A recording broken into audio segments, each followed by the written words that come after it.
Contratos de boca valem alguma coisa?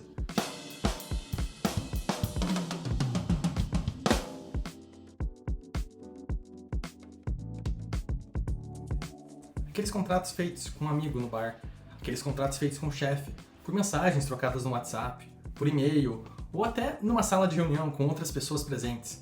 Esse contrato tem validade? Ele serve para alguma coisa? Certamente que sim. Vamos por partes.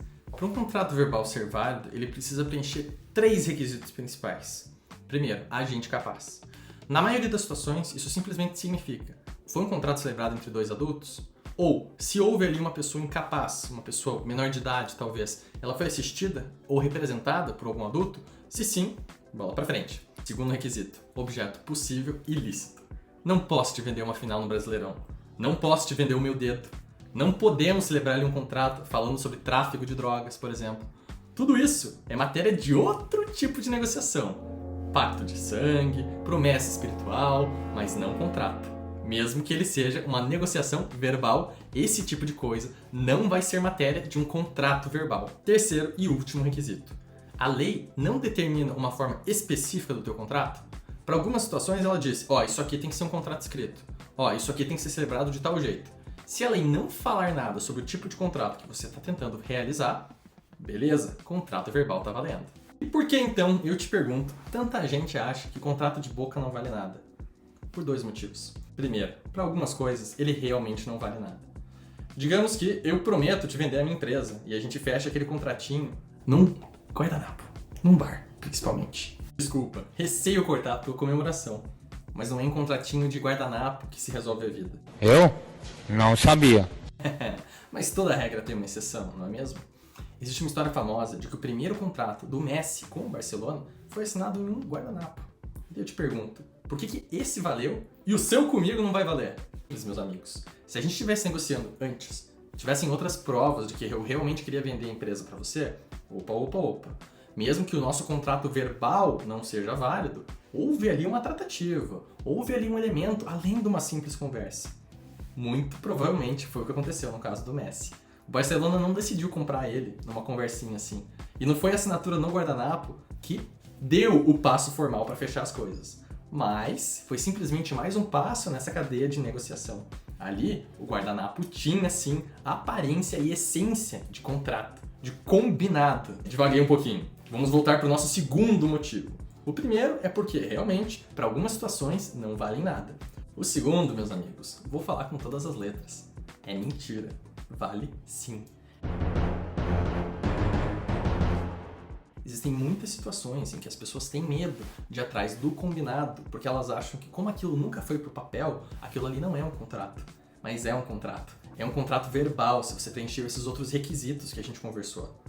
Só que, como sempre, a sua vida vai ser muito mais complicada se você não formalizou as coisas. Se você não teve aquela conversinha, aquela DR, para pôr pingos nos is, sobre o que era aquele relacionamento, sobre o que era aquela venda, aquela relação de trabalho, aquela compra, e aí?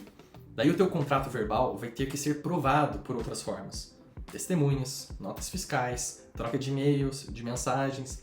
Não é que ele não é válido, não é que ele não existe. É só que ele vai ser uma tremenda dor de cabeça. Um dos maiores motivos para você ter um contrato escrito é você diminuir as situações de incerteza. Deixa eu te dar um exemplo. Você combinou com alguém que você vai comprar o carro, beleza? Como você vai comprar o carro? Que dia? Você combinou um certo preço, mas qual que era a condição de pagamento? E se nesse meio tempo tiver um arranhão muito grande no carro? O que acontece? A venda é desfeita? Ele tem que consertar e daí vender para você? Você tem que consertar e azar o teu? Esse é o tipo de situação que quando você tem um contrato escrito, ficam um pouco mais claras. Quando certas coisas não estão no contrato, a lei regula esse relacionamento. Só que eu te pergunto, cara, você não tem um contrato escrito, tá? Você primeiro vai ter que discutir se o teu contrato verbal é válido e comprovar que existiu toda aquela relação, beleza? Comprovando aquela relação, você vai ter que enquadrar ele em certos tipos de contrato para ter direito de certas coisas. Tá entendendo? Tá pegando o fio da meada? A dor de cabeça só aumenta. Estou lascadinho, rapaz, eu não sei o que eu vou fazer. E tudo isso poderia ter sido evitado se você tivesse colocado as coisas no papel. Quem adorava um contratinho verbal? Os romanos. Os romanos chamavam os contratos verbais de stipulatio. O stipulatio Era um contrato com um quê? Um cheiro, uma forma de ritual. Como que funcionava? As pessoas negociavam termos, condições, características de uma negociação. Diga-se que nem tudo poderia ser objeto de um contrato verbal, mas isso não cabe nesse vídeo. O que cabe nesse vídeo é dizer como que isso era feito.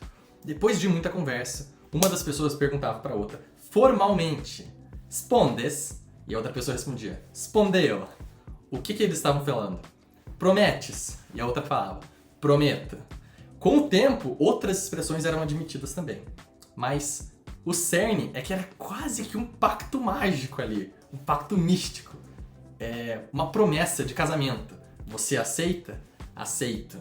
E assim, nascia o vínculo. E dos desenvolvimentos do Império Romano, o stipulatio não chega aos pés dos nossos contratos escritos, dos nossos contratos formais. Então, um contrato de boca vale, só que ele vale também uma tremenda dor de cabeça. Escreva as coisas, assim você tem mais clareza nas negociações e você tem mais facilidade de brigar para que aquele contrato seja respeitado. E